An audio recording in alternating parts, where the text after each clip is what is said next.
Did you know? You're not supposed to rinse after brushing. Most of us have been rinsing away after brushing since we were kids. But here's the deal, when you rinse with water right after brushing, you're washing away all that super-powered fluoride in your toothpaste, the stuff that keeps your teeth strong and cavity-free. Fluoride needs time to work its magic, strengthening enamel, repairing early signs of decay, and fending off nasty bacteria. So instead of rinsing, just spit out the excess toothpaste and leave the rest to work its sciencey wonders. Bonus tip, hold off on eating or drinking for 15-30 minutes after brushing. Want to use mouthwash? Do it at a different time, not right after brushing. So next time you brush, skip the rinse. Did you know? Free electricity may be possible just from Earth's rotation. For nearly 200 years, scientists thought it was impossible to generate continuous electricity just by spinning with the Earth's rotation through its magnetic field. The math said any voltage would simply cancel itself out. But, in a recent twist, Princeton researchers proved it is actually possible, if you get clever with your materials. Using a hollow cylinder of manganese zinc ferrite, yes, a soft magnetic material, they managed to squeeze out a tiny trickle of power, about 17 microvolts. That's less juice than a hearing aid battery, so don't throw out your chargers just yet.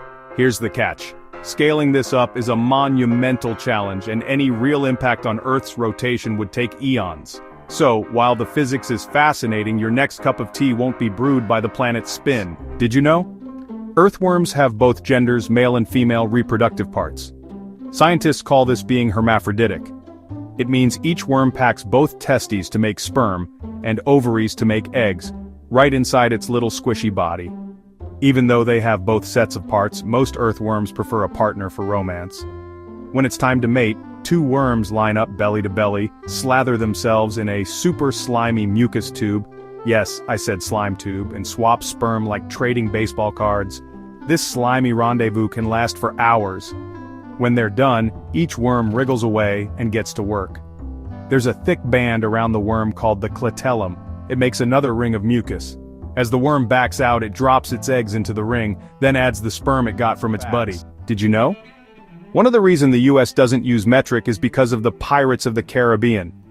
Here's how a pirate adventure changed US history.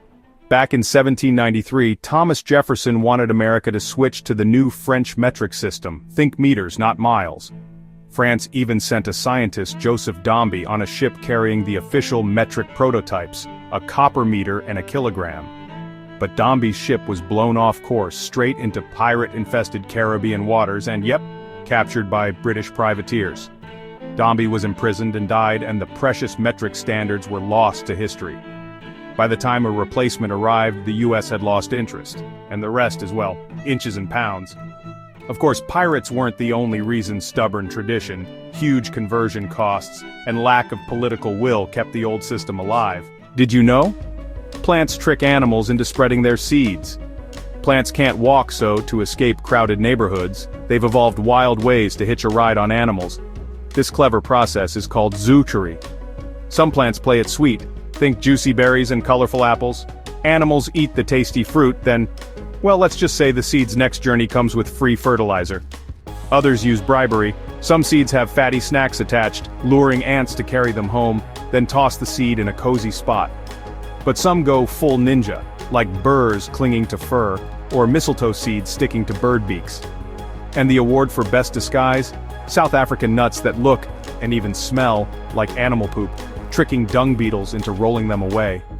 All this sneaky business helps plants spread out, avoid sibling rivalry, and stay genetically strong. Nature's not just beautiful, it's brilliantly sneaky. Did you know? There's a services in Japan where you can pay someone to help you cry and even dry your tears. It's called ikameso danshi. That means handsome weeping boys. For about $65, you can book a session with a catalog of charming men, each with their own vibe. Think the intellectual, the gentle soul, or even the bad boy. Their job? To help you cry it out. They'll watch sad videos with you, listen to your worries, and yes, gently wipe away your tears with a handkerchief. The idea comes from ruikatsu, or tear-seeking, the belief that letting your emotions flow can help relieve stress. In a society where showing emotion in public is often discouraged, services like these are a real lifeline for people who need a safe space to let go. Did you know? Using certain mouthwashes can contribute to high blood pressure. When you chow down on nitrate-rich veggies like spinach or beets, certain good bacteria in your mouth turn those nitrates into nitrites.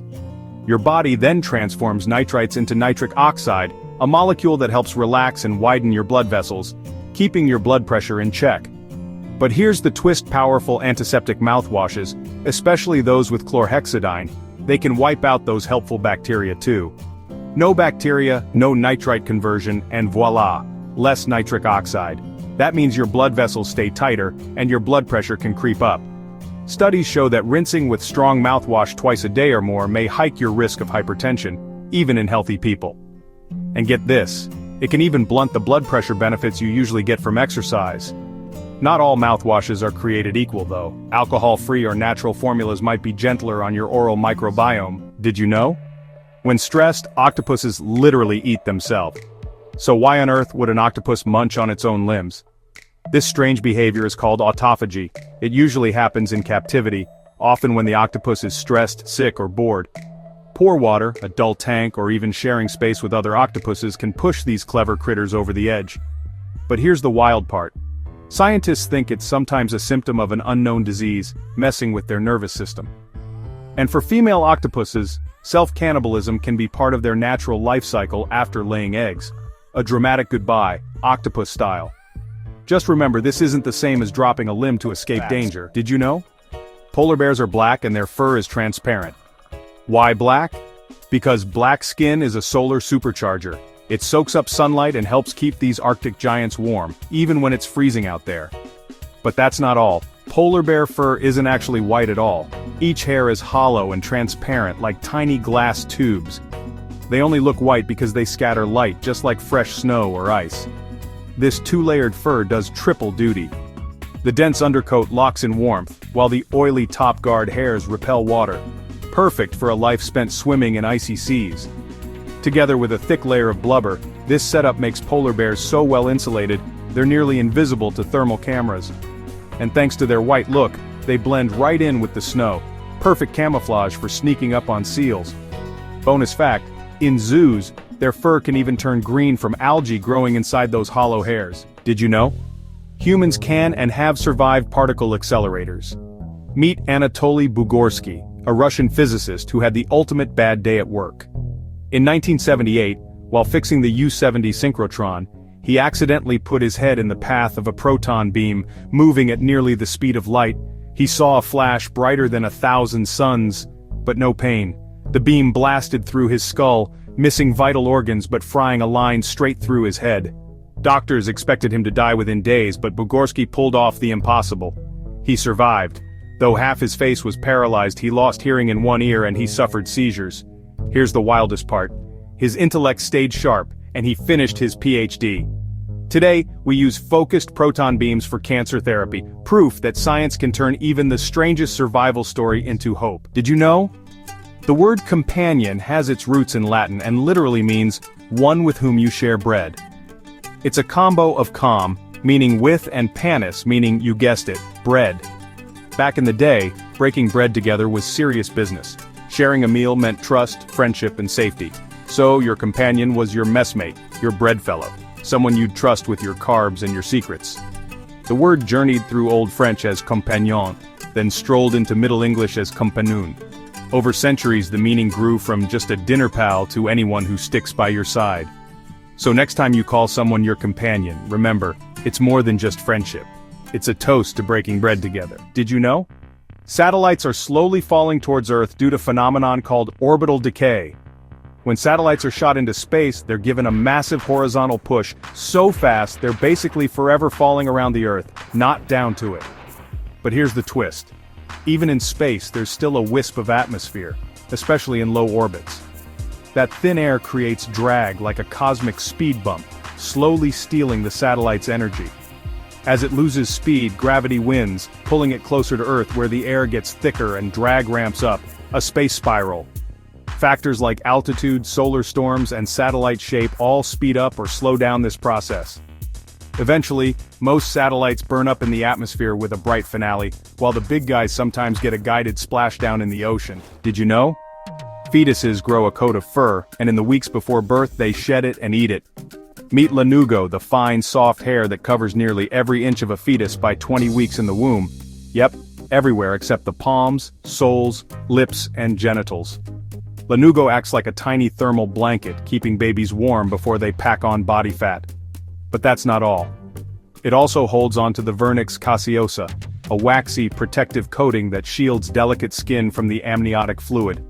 As the big day approaches, most babies shed their lanugo and, get this, they swallow it. That lost hair, mixed with other bits, ends up as meconium, a baby's first, diaper deposit. Around 30% of newborns still sport some lanugo fuzz at birth, especially preemies, but it falls off soon after. Did you know? Dragonflies are older than dinosaurs. Picture this. 325 million years ago, before the first dinosaur ever stomped around, the skies were already buzzing, with giant dragonfly ancestors called griffinflies. These mega insects look like dragonflies on steroids, sporting wingspans up to 30 inches across, about the size of a modern crow. Fast forward nearly 100 million years, and only then did dinosaurs make their grand entrance.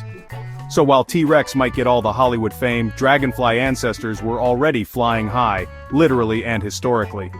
And here's the kicker. Today's dragonflies are basically living fossils, connecting us to a world so ancient, it makes Jurassic Park look like yesterday's news. Like and subscribe for more fun facts.